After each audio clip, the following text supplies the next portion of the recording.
আমি আমার পয়গম্বর খলিলুল্লাহকে আদেশ করলাম, ও খলিলুল্লাহ, তুমি তোমার আপন পুত্রকে আমার রাস্তায় কুরবানি করো। আল্লাহ তাআলা বলেন, তিনি যখন তার সন্তানকে কুরবানি করার জন্য মিনা প্রান্তরের দিকে নিয়ে যাইতেছিলেন, আল্লাহ বলেন বাপ ছেলে উভয়জনই যখন সন্তানকে বলল, বাবা আমি তো দেখেছি আল্লাহ আমাকে আদেশ করেছেন তোমাকে আমি আল্লাহর রাস্তায় কুরবানি করার জন্য। ফালাম্মা বালাগা মাহু সায়া ক্বালা ইয়া বুনাইয়া, হে আমার সন্তান, ইন্নী আরা ফিল মানাম আন্নী আযবাহুক, আমি আল্লাহর পক্ষ থেকে স্বপ্নের মাধ্যমে আদিষ্ট হয়েছি তোমাকে আল্লাহর রাস্তায় আমি কুরবানি করতেছি। লাই ইয়ানালাল্লাহা লুহুমুহা ওয়ালা দিমাউহা ওয়ালাকিন ইয়ানালুহু التقوى منكم وقال رسول الله صلى الله عليه وسلم ما عمل آدمي من عمل يوم النحر أحب إلى الله من إهراق الدم أو كما قال النبي عليه الصلاة والسلام اللهم صل على محمد وعلى آل محمد كما صليت على إبراهيم وعلى آل إبراهيم إنك حميد مجيد اللهم بارك على محمد وعلى آل محمد كما باركت على إبراهيم وعلى آل إبراهيم إنك حميد مجيد سبحانك لا علم لنا إلا ما علمتنا إنك أنت العليم الحكيم الله أكبر الله أكبر الله أكبر لا إله إلا الله والله أكبر ولله الحمد الله أكبر كبيرا والحمد لله كثيرا وسبحان الله بكرة وأصيلا আলহামদুলিল্লাহ। শান্দিয়ান বুলবুল বাজার কেন্দ্রীয় মসজিদে উপস্থিত সম্মানিত মুসল্লিয়ানে কেরাম, দীর্ঘ 1 বছর পর রব্বে করিম আমাদেরকে ইয়াউমুন নাহার তথা কুরবানির দিনে আমাদের সবাইকে ঈদগাহ মাঠে উপস্থিত হওয়ার তৌফিক দান করেছেন। এজন্য অন্তরের অন্তঃস্থল থেকে কালিমাতুশ শুকর আদায় করছি। সকলেই পড়ে নিচ্ছি আলহামদুলিল্লাহ। আরো শুকরিয়া আদায় করছি রব্বে করিমের, যিনি আমাদেরকে এই ঈদ পর্যন্ত নেক হায়াত দান করেছেন, কুরবানির ঈদগাহে আমাদের সবাইকে আসার বসার তৌফিক দান করেছেন। এজন্য রব্বে করিমের দরবারে শুকরিয়া আদায় করছি। সকলেই পড়ে নিচ্ছে আলহামদুলিল্লাহ। সম্মানিত উপস্থিতি, কুরবানি এইটা আমরা সাময়িকভাবে আমাদের সামনে পেয়েছি, কিন্তু এইটার ইতিহাস, এইটার তাৎপর্য অনেক গভীর এবং এইটার মাহাত্ম্য অনেক গভীর। কারণ আল্লাহ তাআলা এই কুরবানি আমাদেরকে দান করেছেন। আমরা এটার গোশত খাই, আমরা এটা থেকে চামড়া বিক্রি করি, আমরা এটার বুড়ি ব্যবহার করি, সব কিছু আমাদেরকে আল্লাহ তাআলা খাবারের জন্য দিয়েছেন। কিন্তু এই কুরবানির মর্মান্তিক ইতিহাস যেই পয়গম্বর থেকে এসেছে, সেই পয়গম্বর কি পরিমাণ ইমানি পরীক্ষায় উত্তীর্ণ হয়েছেন সেটা বলা বাহুল্য। এই কারণে কোরআনে কারীমে আল্লাহ তাআলা আমাদেরকে স্পষ্টতর বলেছেন। আল্লাহ তাআলা সূরা হজ্জের মধ্যে ইরশাদ ফরমান, লা ইয়ানালাল্লাহু লুহুমুহা ওয়ালা দিমাউহা ওয়ালাকিন ইয়ানালুহুত তাকওয়া মিনকুম। কাযালিকা সাখখারাহা লাকুম লিতুকাব্বিরুল্লাহ আলা মা হাদাকুম ওয়া বাশশিরিল মুহসিনিন। সাদাকাল্লাহুল আযীম। এখানে কোরআনে কারীমে আল্লাহ তাআলা বলেন, লা ইয়ানালুল্লাহা লুহুমুহা ওয়ালা দিমাউহা। আল্লাহ বলেন যে তোমরা যেই কুরবানির পশু জবেহ করো, এই কুরবানির পশুর চামড়া, গোশত, রক্ত কোনো কিছুই আমি রব্বে কারীম দেখি না, গ্রহণ করি না। আমি একটা জিনিস গ্রহণ করি, ওয়ালাকিন ইয়ানালুহুত তাকওয়া মিনকুম, যে তোমাদের মধ্যে কারা এই কুরবানি দেওয়ার ক্ষেত্রে তাকওয়ার পরিচয় দেয়। আল্লাহ বলেন আমি তাকওয়ার দিকে তাকায় থাকি, তোমার অন্তরের দিকে তাকায় থাকি, তোমার কলব কি বলতেছে কুরবানি দেওয়ার জন্য, আল্লাহ বলেন আমি সেই দিকে তাকায় থাকি। কোরআনে কারীম এই আয়াতের ব্যাখ্যায় মুহাদ্দিসিন কেরাম, মুফাসসিরিন কেরাম বলেন যে কুরবানির যে পশুগুলো জবেহ করা হয়, এই পশুর গোশত, চামড়া কোনো কিছুই আল্লাহ আমাদের কাছে চান নাই, এবং তিনি এও বলেন নাই যে তোমরা এটা ভক্ষণ করিও না। আল্লাহ তাআলা আমাদেরকে ভক্ষণ করার সুযোগ করে দিয়েছেন, খাবার খাওয়ার সুযোগ করে দিয়েছেন। এই কুরবানির গরুর গোশত, ছাগল, ভেড়া, দুম্বা, উট এগুলো আমরা জবাহ করে খাবার খাইতে পারি, কিন্তু আল্লাহ বলেন বান্দা তুমি খাও, তবে আমার রাহে যেই পশুটা কুরবানি দিবা, তো তোমাদের পয়গম্বর ইব্রাহিম যেই রকম সন্তান কুরবানি দেওয়ার জন্য তাকওয়ার সর্বোচ্চ পরাকাষ্ঠা প্রদর্শন করেছে, তোমরাও সেই পরিমাণ তাকওয়ার পরাকাষ্ঠা প্রদর্শন করবে, এটা আল্লাহ তাআলা আমাদের কাছে চায়। এই কুরবানির ইতিহাস বড় লম্বা ইতিহাস। এই কুরবানির ইতিহাস আলোচনা করতে গেলে লম্বা সময়ের প্রয়োজন। সংক্ষিপ্ত সময়ের ভিতরে কুরবানির আলোচনা করা এটা অসম্ভব। পৃথিবীর প্রথম মানুষ সাইয়্যিদুনা আদম আলাইহিস সালাতু ওয়াস সালাম, আল্লাহ তাআলা যখন তাকে সৃষ্টি করলেন, সৃষ্টি করার পর আল্লাহ তাআলা কিছুদিন তাকে জান্নাতে রাখলেন। জান্নাতে তিনি থাকার পর জান্নাত থেকে তিনি বের হয়ে আসলেন, আল্লাহ তাআলা জমিনের মধ্যে তাকে প্রেরণ করলেন। জমিনের মধ্যে প্রেরণ করার পর আল্লাহ তাআলা আদম আলাইহিস সালাতু ওয়াস সালামকে প্রত্যেক বর যখন সন্তান দিতেন, প্রত্যেকটা সন্তানকে আল্লাহ তাআলা জোড়ায় জোড়ায় দান করতেন। তো তিনি এই জোড়া জোড়া সন্তানকে প্রথম সন্তানের সাথে দ্বিতীয় জোড়া, দ্বিতীয় জোড়ার সাথে প্রথম জোড়া, এইভাবে ছেলে মেয়েকে উল্টা পাল্টা করে বিবাহ দেওয়ার বিধান আল্লাহর পক্ষ থেকে ছিল। এভাবে আস্তে আস্তে হাবিল কাবিল পর্যন্ত যখন চলে আসলো, হাবিল কাবিল পর্যন্ত চলে আসার পর এই কুরবানি নিয়ে যেটা শুরু হলো, সেটা হলো হাবিল এবং কাবিল দুই ভাই। এক ভাইয়ের কিসমতে জুটলো সুন্দরী বোন, আরেক ভাইয়ের কিসমতে জুটলো অসুন্দরী বোন, অর্থাৎ কিছুটা বিশ্রী চেহারার অধিকারী ছিল। এই কারণে দুই ভাইয়ের ভিতরে দ্বন্দ্ব লাগলো। আল্লাহর পক্ষ থেকে আদম নবী দুই সন্তানকে বললেন তোমরা উভয়জন আল্লাহর রাস্তায় কুরবানি করো। তো এক ভাই একটা দুম্বা এনে দিল, আরেক ভাই কিছু শস্য ক্ষেত থেকে নরমাল কিছু শস্য ফল এনে কুরবানির জন্য আল্লাহর রাস্তায় দেওয়ার জন্য পেশ করলো।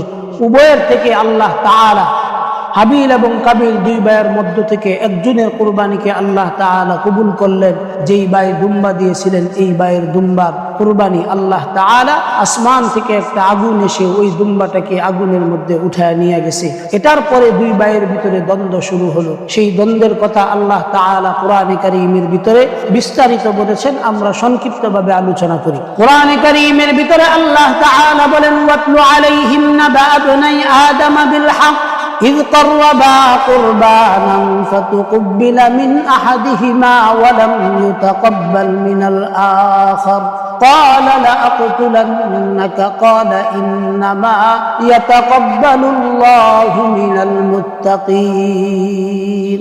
আল্লাহ তাআলা আদম নবীর দুই সন্তান উভয়জন যখন কুরবানির জন্য প্রস্তুত হলো, আল্লাহ তাআলা একজনের কুরবানিকে গ্রহণ করলেন।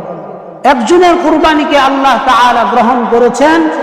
গ্রহণ করার কারণে একজনের কুরবানি আল্লাহ তাআলা কবুল করেছেন।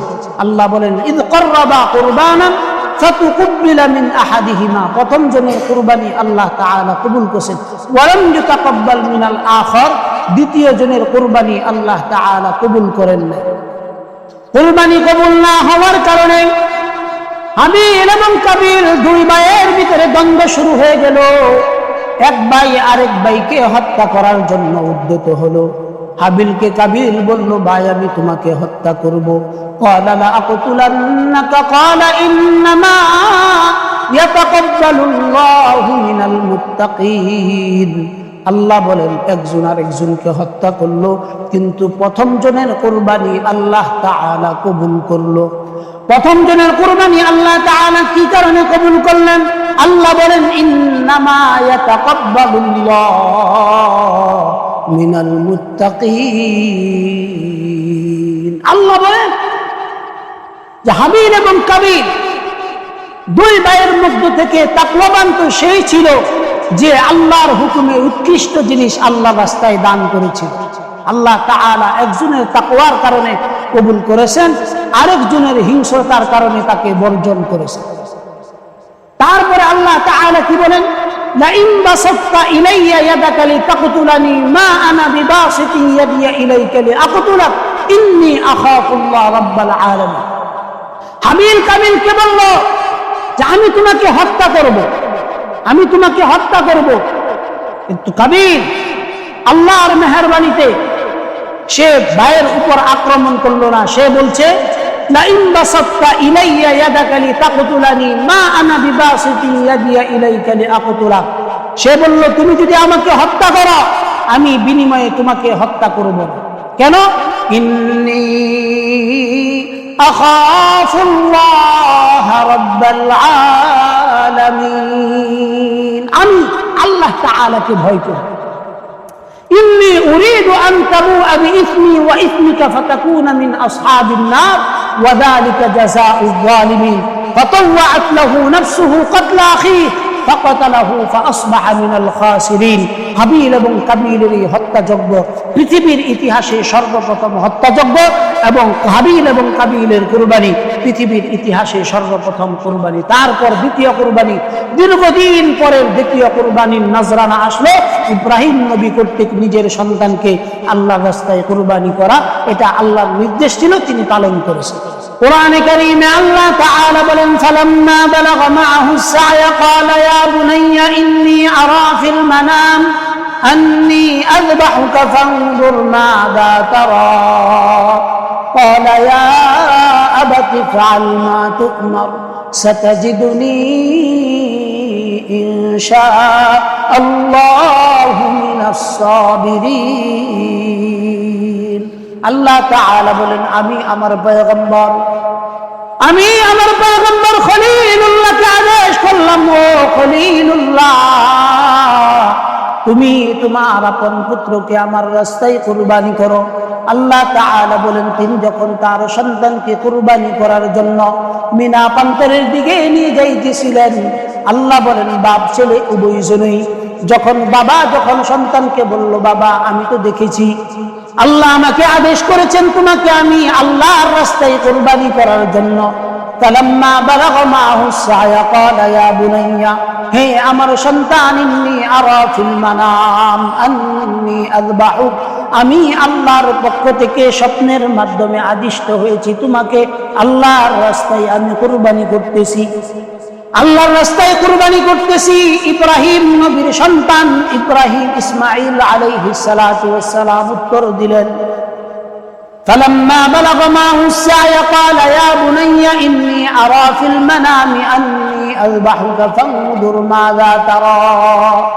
ইসমাঈল আলাইহিস সালাতু ওয়াস সালাম উত্তর দিতেছেন ক্বালা ইয়া আবাতি ইফআল মা তু'মার সাতাজিদুনি ইনশাআল্লাহু মিনাস সাবিরিন। ইব্রাহিম নবীর সন্তান ইসমাঈল আলাইহিস সালাতু ওয়াস সালাম বাবাকে বলতেছেন বাবা ক্বালা ইয়া আবাতি ইফআল মা তু'মার, হে আমার বাবা আল্লাহর পক্ষ থেকে আপনাকে যে আদেশ করা হয়েছে সেই আদেশ আপনি অক্ষরে অক্ষরে পালন করেন। অক্ষরে অক্ষরে আপনি সেই আদেশ পালন করলেন, পালন করে দেখবেন আপনি সাতাজিদুনি ইনশাআল্লাহ, আশা রাখি আপনি দেখবেন মিনাস সাবিরিন, ধৈর্যকারী যে ধৈর্য ধারণকারী যারা আছে ধৈর্যশীলদের খাতায় ইনশাআল্লাহ আপনার সন্তান ইসমাঈলের নামটাও আপনি লিপিবদ্ধ পাবেন। অহংকারের সহিত বলেন নাই, ইনশাআল্লাহ শব্দ বলে ইসমাইল নবী নিজের কথাগুলো বলছেন। এই যে তিনি নিজের কথা প্রকাশ করছেন, আল্লাহর কাছে এই কথাটা ভালো লাগছে, তিনি এটাকে কোরআনে কারীমের মধ্যে লিপিবদ্ধ করে দিয়েছেন। তিনি এটাকে কোরআনে কারীমের মধ্যে কি করে দিয়েছেন? লিপিবদ্ধ করে দিয়েছেন। ফালাম্মা আসলামা ওয়া তাল্লাহু লিল জাবিন ওয়া নাদাইনাহু আন ইয়া ইব্রাহিম قد صدقت الرؤيا إنا كذلك نجزي المحسنين إن هذا لهو البلاء المبين وفديناه بذبح عظيم إبراهيم خليل الله আল্লাহর পক্ষ থেকে আদেশটা হওয়ার পর তিনি তিনার সন্তানকে কুরবানি দেওয়ার জন্য মিনা প্রান্তরে নিয়ে গেছেন। বাপ ছেলে উভয়জন যখন একে অপরকে কুরবানি দেওয়ার জন্য প্রস্তুতি নিয়েছেন, আল্লাহ তাআলা বলতেছেন, আল্লাহ তাআলা ইব্রাহিম নবীর কথা বলতেছেন, সাতাজিদুনি ইনশাআল্লাহ মিনাস সাবিরিন ফালাম্মা আসলামা ওয়া তাল্লাহু লিল জাবিন। আল্লাহ বলেন ইব্রাহিম এবং ইসমাঈল উভয়জনই আমার কাছে সারেন্ডার করছে, ওয়া তাল্লাহু লিল জাবিন। আল্লাহ বলেন তারা উভয়জনের কুরবানি আমি রব্বে কারীম তাদেরকে কবুল করে নিয়েছি। ওয়ানাদাইনাহু আন ইয়া ইব্রাহিম। আল্লাহ তাআলা বলেন ইব্রাহিমের উপর আমি যে পরীক্ষা দিয়েছিলাম, সেই পরীক্ষার মধ্যে ইব্রাহিম 100-100 উত্তরণ পাইছেন, অর্থাৎ 100-100 উত্তীর্ণ হয়েছেন ইব্রাহিম এবং ইসমাঈল। ওয়ানাদাইনাহু আন ইয়া ইব্রাহিম قد صدقت الرؤيا إنا كذلك نجزي المحسنين। আল্লাহ বলে দিতেছেন ইব্রাহিম সে সত্যবাদী মানুষ, তার সন্তানও সত্য, এই উভয়জন সত্য হওয়ার কারণে আল্লাহ বলতেছেন হুয়াল মুহসিনিন। আল্লাহ তারা উভয়জনকে, ইব্রাহিম এবং ইসমাঈলকে উভয়জনকে মুসলিহিন বলতেছেন, আল্লাহ মুহসিনিন বলতেছেন। তারা উত্তম আখলাকের অধিকারী, আল্লাহর হুকুমের ফরমানবরদারিকারী, আল্লাহর হুকুম পালনকারী। আল্লাহ তাআলা তাদের প্রশংসা স্থুলি গাইতেছেন কার? বাবা ইসমাঈল এবং ইব্রাহিম উভয়জনের কুরবানি আল্লাহ তাআলা এমন ভাবে কবুল করেছেন, কিয়ামত পর্যন্ত তাদের সমকক্ষ আর কেউ কুরবানি দিতে পারবে। আযান তো আব্বি होती है मस्जिद के मीनारों में, वो रूहानियत कहाँ होगी जो बेलाल হাবশি के कल्ब अतहर पे। আযান তো এখনো মসজিদের মিম্বর থেকে হয়, কিন্তু বেলাল যখন আযান দিতেন, এই আযানের আওয়াজ আরশ আজিম পর্যন্ত পৌঁছতো। ওইখান থেকে আল্লাহ তাআলা আদেশ করতেন, রাত এবার তুমি চলে যায়, দিন হয়ে যাও। বেলাল একদিন আযান দিছেন না, জিবরাইল আসছেন, আয়েশা বলছেন ইয়া রাসূলুল্লাহ আজকে কি মদিনার মধ্যে আযান হয় নাই? রাসূলুল্লাহ বলছেন ভাই জিবরাইল, মসজিদে নববীর ভিতরে আযান হইছে, অন্যান্য দিনের চাইতে আজকে সুন্দরভাবে আযান হইছে। জিবরাইল আলাইহিস সালাতু ওয়াস সালাম নবী আলাইহিস সালাতু ওয়াস সালামকে বলতেছেন ইয়া রাসূলুল্লাহ ইয়া হাবিবাল্লাহ আযান তো খুব সুন্দর হইছে, কিন্তু আযানের আওয়াজ আরশে আজিম পর্যন্ত পৌঁছে নাই। ঠিক তদ্রূপ এখনো আমরা পশু জবাই করি, এখনো আমরা কুরবানি দেই, কিন্তু ইব্রাহিম এবং ইসমাঈলের যে কুরবানি ছিল, বাপ বেটার যে আত্মত্যাগ ছিল, ইমানের পরীক্ষায় উত্তীর্ণ হওয়ার যে কুরবানি ছিল, সেই কুরবানিটা এখন আর আমাদের মধ্যে নাই। সেই কুরবানি কি এখন আছে? বলেন সেই কুরবানি আছে? গরুর গোশত যদি খাওয়া আল্লাহ আগের দিনের মতো হারাম করতে, আগুন আইসা এরা যদি এই গরুর গোশতটাকে বাস জবাই করে রাখলে ওখানে আইসা আগুন আইসা উল্টায় নিয়ে যাইতো, তাইলে কি আমরা কুরবানি দিতাম? জীবনে খাইতে পারি এই কারণে কুরবানি। কথা সত্য না মিথ্যা বলে? আমরা খাইতে পারি এই কারণে কুরবানি দেই। অধিকাংশ ক্ষেত্রেই আমরা আল্লাহকে রাজি খুশি করার জন্য। কোরআনে কারীমে আল্লাহ তাআলা বলেন ওয়ালিকুল্লি উম্মাতিন জাআলনা মানসাকাল লিয়াযকুরু ইসমাল্লাহ আলা মা রাযাকাহুম মিন বাহিমাতিল আনআম ফাকুলু মিনহা ওয়া আত'ইমুল কানি'a ওয়াল মু'তার ফাকুলু মিনহা ওয়া আত'ইমুল বাঈসাল ফাকির ثم ليقضوا تفثهم وليوفوا نذورهم وليطوفوا بالبيت العتيق ولكل أمة جعلنا منسكا ليذكروا اسم الله على ما رزقهم আল্লাহ বলেন আমি প্রত্যেক যুগেই কুরবানি রাখছি প্রত্যেক যুগেই কি রাখছি কুরবানি রাখছি আলা মা রাযাকাহুম মিন বাহিমাতিল আনআম ফাকুলু মিনহা ওয়া আত'ইমুল কানিআ ওয়াল মু'তা আল্লাহ কয় এখান থেকে আমি তোমাদেরকে রিজিকের ব্যবস্থা করছি তোমরা খাইবা ফকির মিসকিনদেরকে এখান থেকে কি করবা জোরে বলেন কি করবা দান করবা কে বলতেছে আল্লাহ বলতেছে কে বলতেছে আল্লাহ বলতেছে প্রত্যেক যুগেই কুরবানি ছিল কিন্তু সেইভাবে আমরা কুরবানি দিতে পারি আমাদের দিলের ভিতরে সেই মহব্বত নাই ইব্রাহিম নবীর মধ্যে যে প্রেম ছিল আবেগ ছিল ভালোবাসা ছিল সেই ভালোবাসা এই মুহূর্তে আমাদের মধ্যে নাই সেই ভালোবাসা যদি আমাদের মধ্যে কাজ করত সেই ভালোবাসা যদি আমাদের মধ্যে চলে আসতো তাহলে এখনকার দিনে আমাদের যে কুরবানিগুলো এই কুরবানিগুলো আসমান পর্যন্ত পৌঁছে যাইত কোন পর্যন্ত বসতো বলেন আসমান পর্যন্ত আমাদের কুরবানিগুলো বসতো আমরা অন্তরটাকে পরিষ্কার করে কুরবানি দেই না আমরা কেউ কেউ তো এমন নিয়তে দেই প্রত্যেক বছর দেই এই বছর যদি না দেই তাইলে কেমন দেখায় ঠিক না অন্য থেকে আমার গরুটা ভালো হইতে হবে এই নিয়তে দেই অমুকে যদি 1,20,000 টাকাটা কিনে তো আমার 1,30,000 টাকাটা কিনতে হবে নোংরা প্রতিযোগিতা আমাদের মধ্যে বিদ্যমান কথা ঠিক না ঠিক নোংরা প্রতিযোগিতা আমাদের মধ্যে বিদ্যমান অথচ আপনি যদি একটা বেটি ছাগলের বাচ্চা 6 মাস 7 মাস হয়েছে বেটি ছাগলের বাচ্চা 5,000 টাকা দিয়েও যদি আপনার ঘরের মধ্যে চুপি সারে কুরবানি দেন আর এই কুরবানিটা যদি কাউকে দেখানোর জন্য না একমাত্র আল্লাহকে রাজি খুশি করার জন্য হয় তো ইব্রাহিম নবী সন্তান কুরবানি দিয়ে যেই পরিমাণ নেকি পাইছেন আপনার ওই 5,000 টাকার ছাগলের বাচ্চাটাও এই পরিমাণ নেকির সমতুল্য হয়ে যাবে ওই পরিমাণ নেকির কি হয়ে যাবে সমতুল্য হয়ে যাবে কোন কারণে ওয়ালাকি ইয়ানালুহু তাকওয়া মিনকুম ভিতরের অবস্থার উপর আল্লাহ তাআলা আপনাকে আমল দিবেন নেকি দিবেন কিসের উপর বলেন ভিতরের অবস্থার উপর এখানে কি অবস্থা দুনিয়ার ভিতরে আপনি নিজেকে বুজুর্গ ভাবলেন শিক্ষিত ভাবলেন ধার্মিক ভাবলেন নামাজি ভাবলেন হজকারী ভাবলেন একজন দানকারী ভাবলেন সবকিছু ভাবলেন কিন্তু ভিতরে আপনি কি এটা কে জানে জোরে বলেন কে জানে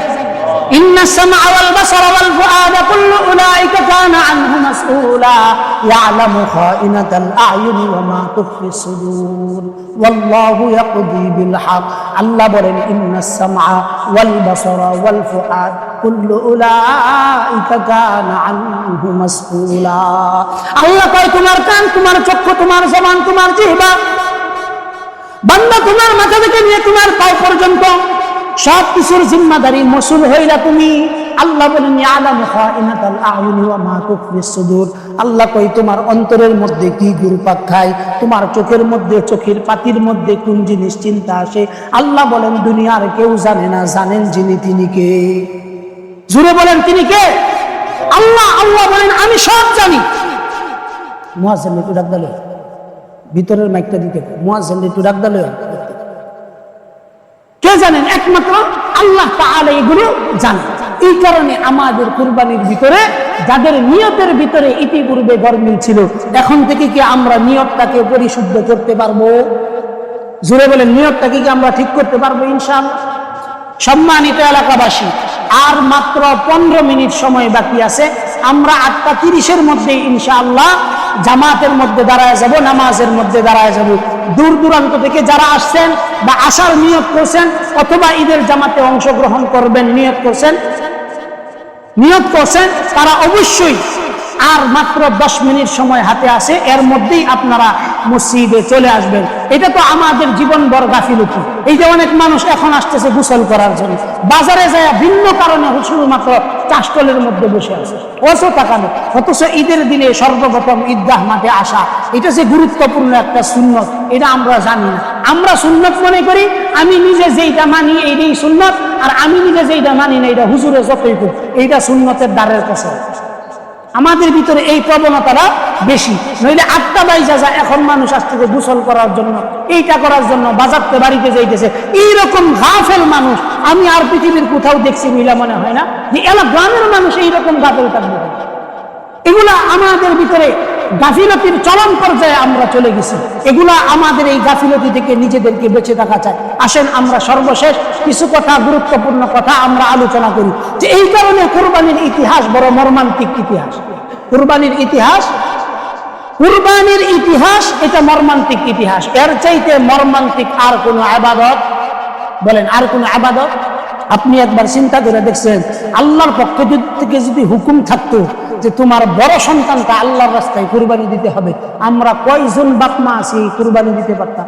বলে এমন বাপ মা আছি আমরা যে সন্তান হইলে যখন কুরবানি দেওয়া লাগবো, তো বিবাহের পরে স্বামী স্ত্রী দুইজনেই ইনজেকশন দিয়া জীবনের জন্য সন্তান যেন না হয় এইরকম ইনজেকশন আমরা ব্যবহার করে সারা জীবনের জন্য সন্তান জন্মের ক্ষমতায় আমরা কি করতাম?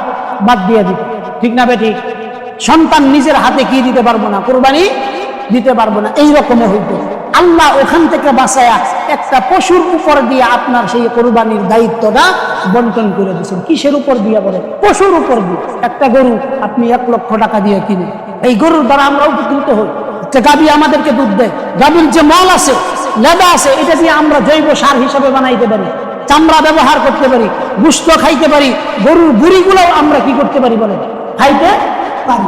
এই যে সব কিছু আমরা করতে পারি, এগুলো করার পরেও আল্লাহ কি কোনোদিন এই কথা বলছে যে বান্দা কুরবানি দিলে তোমরা অর্ধেক আমার লাগিয়ে রাখিয়া দিও? এইরকম কোন কথা কি আল্লাহ বলছে? বলেন না কেন? বলছে? বলে না, বলে না। আল্লাহ তাআলা এই কুরবানির সম্পূর্ণ পশুটাকে আমাদের জন্য হালাল করেছে, আমাদের জন্য হালাল করেছে। তো আমরা এই পশুটাকে আজকের মতো গুরুত্বপূর্ণ দিনে আমরা কুরবানি দিব।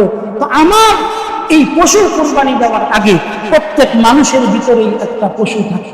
কথা ঠিক না বেঠিক? প্রতিটা মানুষের ভিতরে কি থাকে? একটা পশু থাকে। আজকের দিনে পশু কুরবানির সাথে সাথে আমার অন্তরের মধ্যে যে কুলুষিত পশু আছে, এটাকেও কুরবানি দেওয়ার চেষ্টা, এটাকেও কুরবানি দেওয়ার কি করব? চেষ্টা করব। এটাকেও কুরবানি দেওয়ার চেষ্টা, এটাকেও আমরা কুরবানি দেওয়ার চেষ্টা করব। অন্তরের পশুটাকে যদি কুরবানি দিতে পারি, তাহলে আমাদের কুরবানি সার্থক হবে, সুন্দর সার্থক হবে, সুন্দর হবে। যদি অন্তরের পশুকে আমি কুরবানি না দিতে পেরে শুধুমাত্র জবাই করলাম পশু, এটাকে কুরবানি দিয়ে দিলাম, এই কুরবানি আপনি 1000 বার দিবেন, এই কুরবানি আপনি বরংবার দিবেন, কিন্তু পরিবর্তনের ছোঁয়া আপনার মধ্যে আসবে, পরিবর্তনের ছোঁয়া আপনার মধ্যে কি হবে না? আসবে না। অতএব পরিবর্তনের ছোঁয়া যদি আপনার মধ্যে আনতে চান, পরিবর্তনের হাওয়া যদি আপনার মধ্যে লাগাইতে চান, এই কুরবানি যেন আপনার জীবনকে পরিবর্তনের পূর্ব শিখরে পৌঁছাইতে পারে, এই কারণে সর্বোচ্চ কি করতে হবে? চেষ্টা করতে হবে। কোরআন কারীমে আল্লাহ বলেন, লা ইয়ানালাল্লাহু লুহুমুহা ওয়ালা দিমাউহা ওয়ালাকিন ইয়ানালুহু তাকওয়া মিনকুম। আপনি যে পশু জবাই করেন, এটা চামড়া আল্লাহ নেয় না, গোশত আল্লাহ নেয় না, রক্তটা প্রভা জমিনে করার আগেই আপনার কুরবানির পশুর জন্য যদি আপনার তাকওয়া সঠিক হয়, আমি আল্লাহর জন্য কুরবানি দিয়েছি, সঙ্গে সঙ্গে আল্লাহ তাআলা এটাকে কবুল করেন। আল্লাহ তাআলা এটা কি করে দেন? হাদিস শরীফে রাসূলুল্লাহ সাল্লাল্লাহু আলাইহি ওয়াসাল্লাম বলেছেন, উম্মতে মুহাম্মাদের জন্য ঈদুল আজহার দিনে আল্লাহর রাস্তায় পশুর রক্ত প্রবাহিত করা ছাড়া অন্য কোনো গুরুত্বপূর্ণ আমল নাই। একমাত্র গুরুত্বপূর্ণ আমল, যে আমলের নাম হলো আল্লাহর রাস্তায় আপনি যে পশুটাকে জবাই করেছেন, ওই পশুর রক্তটা জমিনে প্রবাহিত হওয়ার আগেই আসমানে আল্লাহর কাছে পৌঁছে যায়। কিন্তু লাগবে ভিতরে কি? ওয়ালাকিন ইয়ানালুহু তাকওয়া।